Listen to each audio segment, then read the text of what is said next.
live, and there are a couple of things going on in the tropics right now. How's it looking? Yeah, a lot going on in the tropics right now. We're going to talk about Fiona, though. The 5 p.m. advisory, as you mentioned, just came in. No change. 150-mile-an-hour winds. It's still a Category 3 hurricane, becoming increasingly better organized, but thankfully beginning to pull away from the Turks and Caicos. That is going to be headed up towards the north over the next few days. No big change in the track either. This is still forecast to become a Category 4, 140-mile-an-hour storm as we head into Thursday afternoon, and then passing west now of Bermuda. So this is going to be a good thing for our friends of Bermuda. Problem is, this storm is just going to continue to churn, and it's going to head up towards Canada by the end of the period here, perhaps with 80-mile-an-hour winds or so. All right, so we have Gaston. Well, this is in the middle of nowhere, North Atlantic. We don't have to worry about that. It's headed off to the north and east, but we've checked off another name on the list.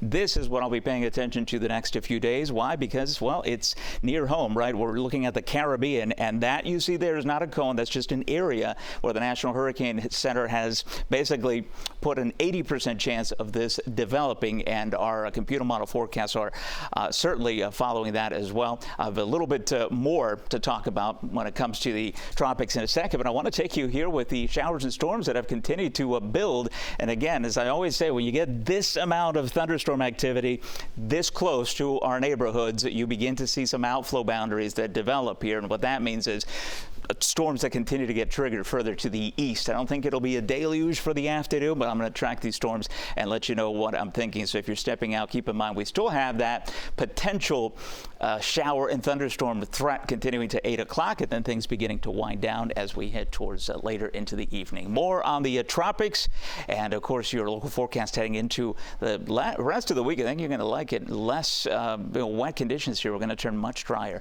in a few days ahead, guys.